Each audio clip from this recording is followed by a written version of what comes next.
between one man and one woman. This veto threat shows that our president cares more about liberal policies than he does about honoring the promise that we have made our veterans. I hope and I believe that all members should support this legislation and that the House will stand with our veterans who have sacrificed to serve and protect this great nation we call home. And with that, I would like to recognize my colleague from the great state of Arizona, Juan Ciscomani.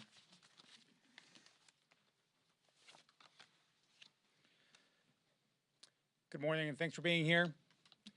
Serious problems call for serious solutions. And the current border crisis is at the worst point we've ever seen any kind of border crisis in our country. And listen, I'm always open to working with anyone to find the solutions that we need for these kind of problems. But the initial reports that we've been seeing regarding the executive order by President Biden later today regarding the border, they don't indicate a serious approach to this very serious issue. And there's a reason for my skepticism on what we're about to see. On day one, this president signed dozens of executive orders that caused this border crisis. Since then, he refused to take any kind of responsibility or ownership over this crisis. Also, since then, refused that he had any authority to actually solve or address this crisis that we're seeing now. So after doing that, and he's about to sign one executive order, my expectation of what this was actually do is pretty low. What we see today, and just a little bit from this president, if it's in line with anything else that we've seen up to this point, that is the reason of my skepticism of what's actually going to be in it and how serious this is going to be to solve the issue.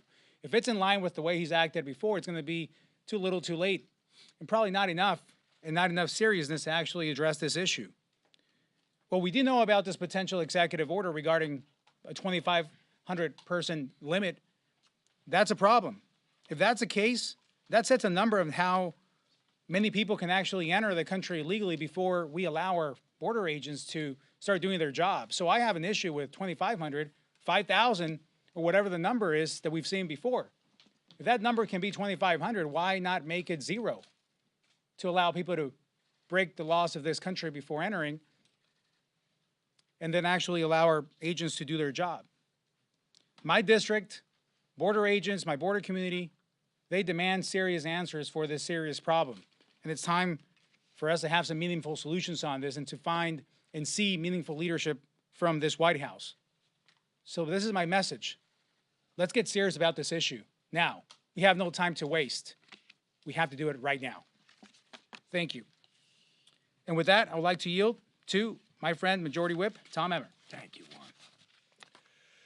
Last week, Democrats pulled off the biggest sham in U.S. history.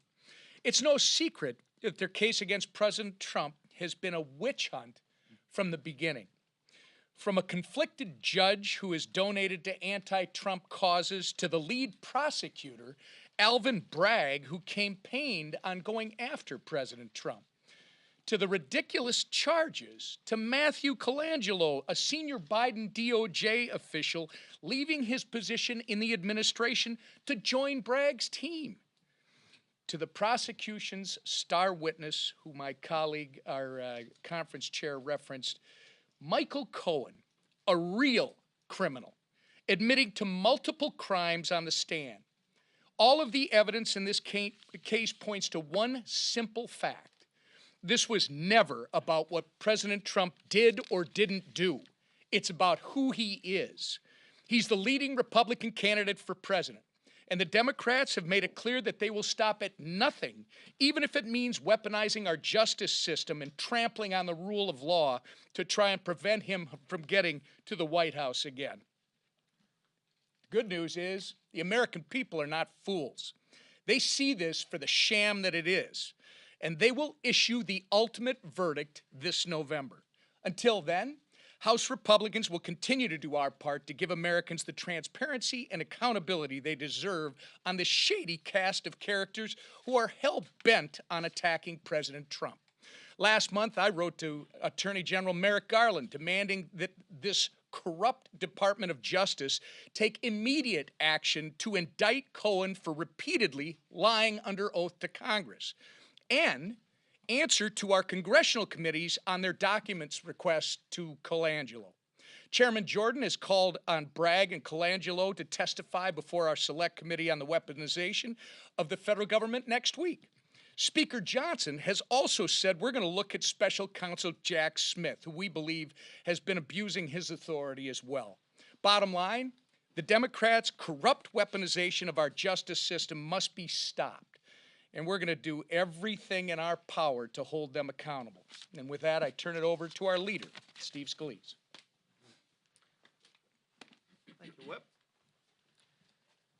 Last week was a sad time for anybody in America who believes in the basic tenet that justice is blind, that everybody in America is going to get equal treatment regardless of who they are. We saw from the very beginning of this trial that Alvin Bragg did not want to just target somebody based on criminal wrongdoing. He wanted to target somebody based on who they were. That's how he actually campaigned.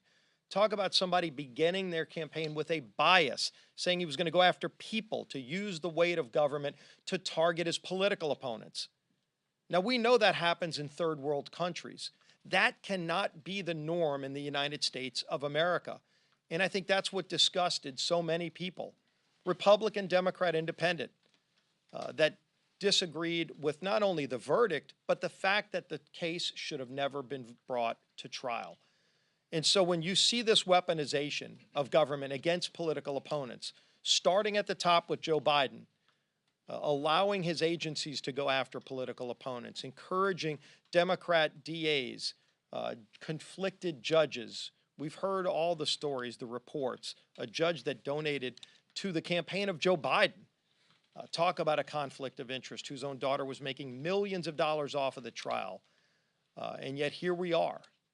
This cannot be the new norm for the United States of America. And as Donald Trump said, he's going to fight this thing not only for himself, but for every American who could be the next person that they go after.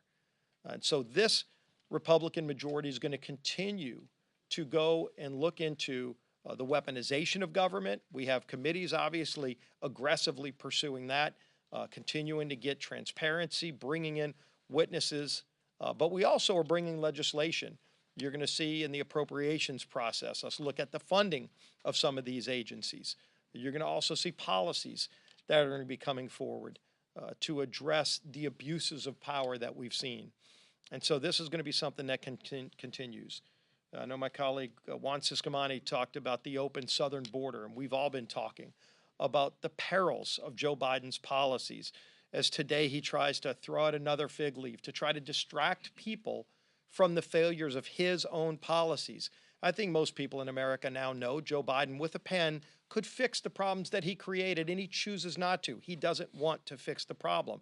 In fact, he actively opposed the bill that we passed through this House, H.R. 2, that would have actually secured America's border. He wants it to be open. But you just saw a couple of days ago yet another glaring example of the failures of the Biden open border policy. And that's when 2 more New York Police Department officers were shot by someone here in this country illegally. How many times is Joe Biden going to allow this kind of criminal activity in the United States by people here illegally that he's let in the door to injure cops, to kill people like Laken Riley, before he actually works with Republicans to do something about it?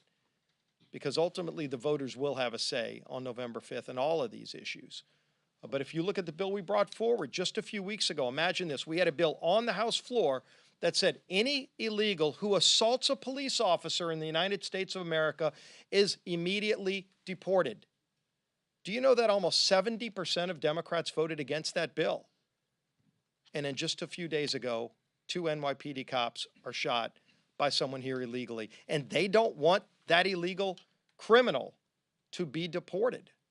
It's unbelievable how far left their party has gone. It's unrecognizable to most people in America. But again, that's what's at stake on November 5th.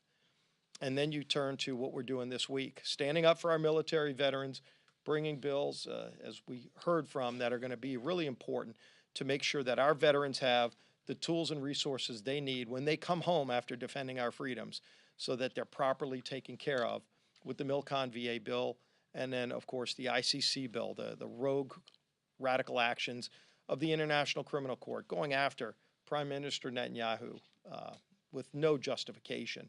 We're going to be pushing back on that. Initially, the White House was supporting that effort, and now they've walked away because their radical left in their own party does not any longer support the Jewish state of Israel. Well, we surely do, and we're going to be standing up for Israel and against radical actions like the ICC this week as well.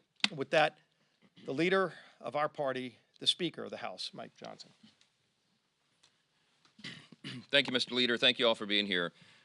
Something is happening in the country right now, and I've been traveling extensively around the country. I was out this past week in the Rust Belt, and I was in states like Ohio and Michigan and Wisconsin and Illinois. And when the verdict came down against President Trump, there was something palpable that happened around the country. And I don't know if you sensed it where you were and among the groups where you were over the last week, but people realized that we have reached a new low. And when you have activist prosecutors and the Democratic Party, who are so desperate because of the presidential campaign and the way it's going, they understand that Donald Trump, all the polling shows, is crushing Joe Biden.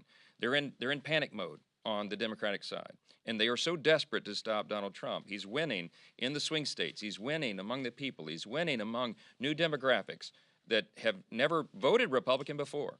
They see this happening, and they're so desperate to stop him that they are willing to use the judicial system to do so. It is a new low, and it's a dangerous one, because what they're doing is they're eroding the people's faith in our system of justice itself. As Leader Scalise said, people have to believe that justice is blind. You have to believe that there is equal justice under the law in order to maintain a constitutional republic. This goes to the very core of who we are, the foundation of who we are as a nation, and that's why it's bigger than just President Trump. It's bigger than just these cases. It's about our system itself. And because of that, there is a backlash. President Trump hit a fundraising record the day after, within 24 hours of the verdict. We did as well on our fundraising platforms. We raised record amounts of money because people understand what's at stake now. This is not just a contest between two individuals for president. It's now about whether we're going to defend the integrity of our system itself.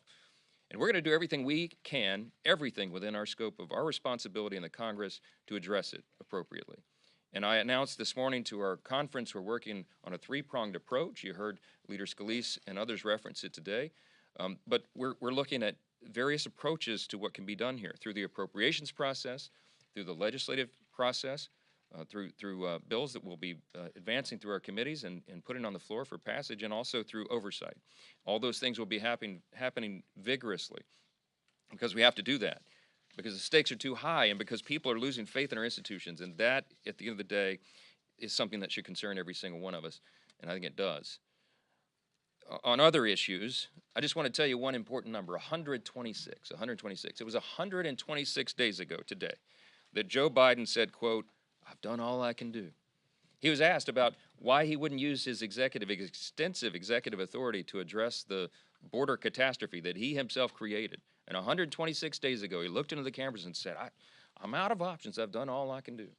He tried to convince us all for all this time that there was no way he could possibly fix the mess. Remember that he engineered it. When Congressman Ciscomani said a few moments ago, he began this on the day he took office over 3.5 years ago. He walked into the Oval Office and he started issuing executive orders, dozens of them. We counted 64 specific executive actions that President Biden and Secretary Mayorkas took to open that border wide. They did it intentionally. They engineered the open border. There's no question about it. The evidence is so clear. And now, suddenly, now he wants to issue some weak executive order. One executive order, supposedly to try to address the issue. It's window dressing. Everybody knows it. If he was concerned about the border, he would have done this a long time ago.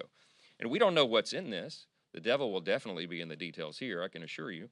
But from what we're hearing, it will ignore multiple elements that have to be addressed, the elements that were in our legislation that we passed over 14 months ago, to fix the broken asylum program, to fix the broken parole process, to reinstate the Remain in Mexico policy, to end the catch and release policy that they've advanced. Those are the reasons that this catastrophe has been allowed to continue.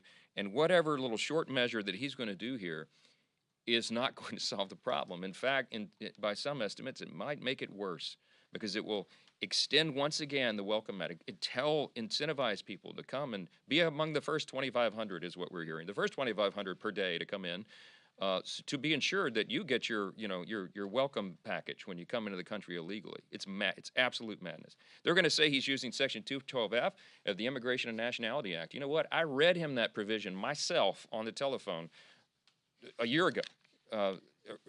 7 months ago, I know, after I became speaker, we had this conversation. I told him this. First, he tried to tell me it didn't exist. Then I read him the language on the phone. Later, I met with him in person, reiterated the same language. And that provision is so broad, it allows the president to use his authority unilaterally if he determines it to be in the best interest of the country. If it's detrimental to the interest of our country, he can close the border down entirely. He's not going to do that. He has no interest in doing that. They want it wide open. So this weak measure here, don't be fooled. One executive order can in no way undo the 64 specific executive actions he's already taken and 3.5 years of chaos that they've allowed to ensue. House Republicans, on the other hand, stand with the American people, and we've been fighting on this every single day to protect the border. We passed H.R. 2, the most comprehensive border protection measure that's ever been passed by Congress, still sitting on Chuck Schumer's desk collecting dust 14 months later. We passed the Laken Riley Act after violent crimes and even murders have been committed by the illegals in the country. We passed legislation to deport illegals who commit crimes here, like drunk driving and Social Security fraud and assaulting law enforcement officers. We passed resolution after resolution, and we ultimately impeached Secretary Mayorkas at DHS. Why? Because historically desperate times call for historic measures. It's a very rare thing to impeach a cabinet official, but we had to do it. On other issues with regard to the ICC, we are on the floor this week. The House will be passing legislation to sanction the ICC for its outrageous efforts to arrest Israeli officials. The idea that they would issue an arrest warrant for the Prime Minister of Israel, Defense Minister of Israel, at the time when they're fighting for their nation's very existence against the evil of Hamas as a proxy of Iran, is unconscionable to us. And as I said a couple of weeks ago, the ICC has to be punished for this action. We cannot allow this to stand. If the ICC was allowed to do this and go after the leaders of countries whose actions they disagree with, why would they not come after America? You already have leaders around the world in smaller countries who take issue with things we do around the globe. Why wouldn't they then issue arrest warrants for the next president of the United States or any of our defense officials? Why not? We have to stand against it. We can't allow bureaucrats to make decisions about what we're doing and come and have this authority. So our legislation, which will have bipartisan support, will apply visa restrictions and economic sanctions to anybody at the ICC trying to investigate, arrest, detain, or prosecute protected persons, including U.S. allies. It's a really important step for us. We know the president doesn't like to listen to us, but I hope that he'll listen to the members of at least his own party who are denouncing the ICC and calling for action. President Biden ought to recognize the danger of letting them pursue these illegitimate investigations and the need to sanction the ICC in response to that. Last thing I'll mention is that the Milcon VA bill, has been noted, is on the floor. First appropriations bill of FY 2025. It fully funds veterans' health care and benefits programs. It bolsters our national security at a very important time. Refocuses the executive branch by prohibiting enforcement of woke DEI policies and the use of funds on promoting critical race theory. Protects the Second Amendment rights of veterans. Prevents taxpayer dollars from being used for abortions. And all the commitments that the American people expect us to maintain here will do. But yesterday, the White House said, no surprise, it'll veto the legislation. Sends a terrible signal to our nation's allies and to our adversaries. The president's push toward radical and woke policies is continuing threat to our national security. We shouldn't be using the military for this, and everybody knows it. His agenda is changing the focus of the military. It is undermining our readiness, and it's rejecting the promises made to our veterans. We need the president to reverse course on this because we've got to prioritize America's strength and safety. It may never have been important. It certainly hasn't been more important to do that in any previous time in our lifetime. And this is the stakes couldn't be higher. With that, I'll take a few questions. Front row. Mr. Speaker, Marjorie Taylor Greene has said that she's going to trigger a privilege resolution to impeach President Biden this week if you don't move on that. Have you had any discussions on that yet? And is that something you'd be open to doing if it's productive now? We haven't talked about it. I mean, in general, the impeachment power is one that we wield very carefully here, as I've said so many times. Next to declaration of war, it's the heaviest power that Congress has. It needs to be very methodical. Look, there's no question. President Biden, I think, is the worst president. I think President Biden is the worst president in the history of the country. And there may well be impeachable offenses. There's an investigation process that's gone about that has been looked at of our committees of jurisdiction, and the process continues. So I'm not making any commitment on that this morning. We have to let the constitutional process and our constitutional responsibility play out. So, yes.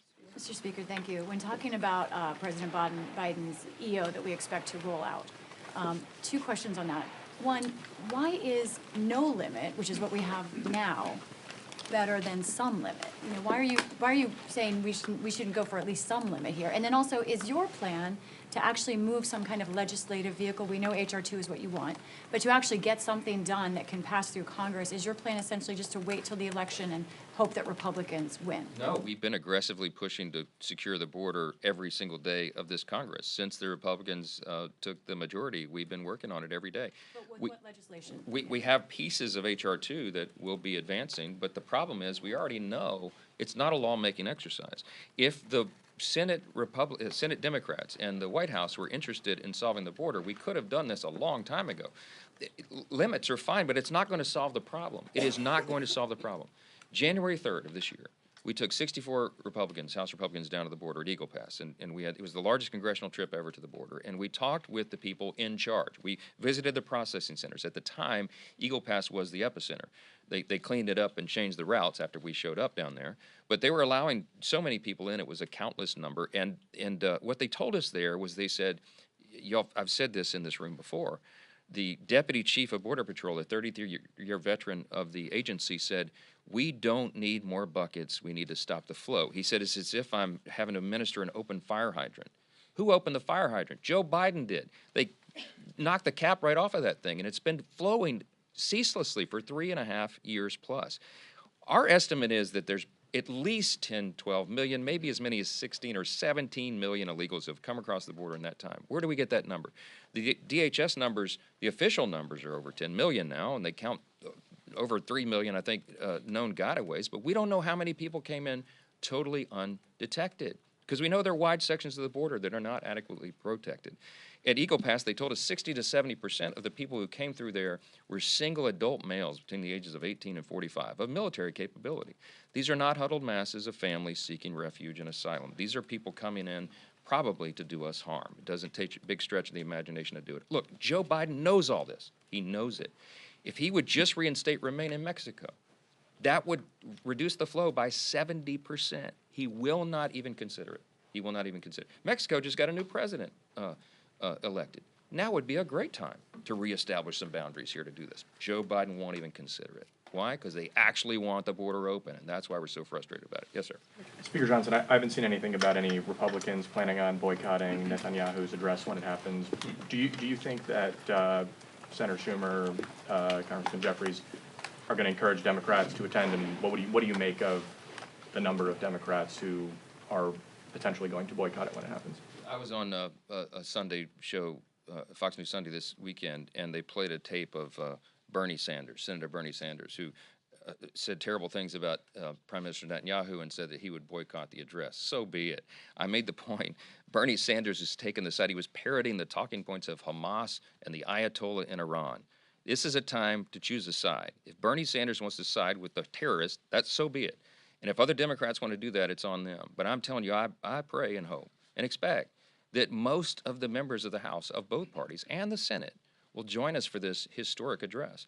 It's really important for us to hear directly from the Prime Minister of Israel at this pivotal moment in history. We need to hear his take and his account of what's happening there, and I think it'll be a very important thing. We need to show bipartisan support for our closest ally in the Middle East for all the obvious reasons. It's the only stable democracy there, and we've got to allow them to prosecute this war so that peace can be brokered back in the region. And I think it's really important for everybody to come, and even if you have misgivings about it, come and listen. I mean, this is a really important moment for the Congress. And I was told that, I was reminded that it will be an historic address for Prime Minister Netanyahu. He'll be the first foreign head of state to address the Congress 4 times. The record is a tie right now between he and I think Winston Churchill, maybe one other. But you know, this is a historic moment, a historic event, and I think and I hope that it will be bipartisan in the approach. I certainly do. No Republicans skipping it? No Republicans will skip it. I guarantee you that. Certainly not intentionally, barring some health event or something. Scott. Mr. Speaker, thank you, Mr. Speaker. As you know, Hunter Biden, the president's only surviving son, is being criminally prosecuted right now in a Delaware court. Given that, do you think that that's proof that there is not a double standard, as you say, in the criminal justice system? No, I don't think one case proves that at all. We have rogue prosecutors around the country that have drugged President Trump through this process because of who he is. Everybody knows if it wasn't him, the charges in Manhattan would never have been brought, and they would not be dragging this out as they are and seeking potentially prison term and all of that. Everybody acknowledges that. Legal experts on both sides of the aisle acknowledge that. Nor would these other cases have been brought. The classified documents case. I mean, still, no one's gone after President Biden for his abuses with classified documents, which was more and more locations and all the rest. Look, it doesn't matter what they do to orchestrate or try to put window dressing on this. The American people can see right through it. The American people are intelligent, and they understand intuitively what's happening here, and they see a two-tiered system, and they see that President Trump is being targeted for who he is because he is soon to be the official nominee of one of the 2 main parties in the country. He's the opponent of the president, and so the president and his Department of Justice have, you know, participated in this, given it a pat on the back, and endorsed all of this stuff that's happening against him. And Democrats cheered when the verdict came down. I mean, it's just blatantly on display for everybody. So I think that's what's frustrating the American people. I think they've had enough of it, and I think there's going to be a reckoning on November 5th about this. As President Trump rightfully said, the main verdict that matters is the one that the people render in the election, and that can't get here soon enough. Thank you all for the time this morning. Thanks, sir.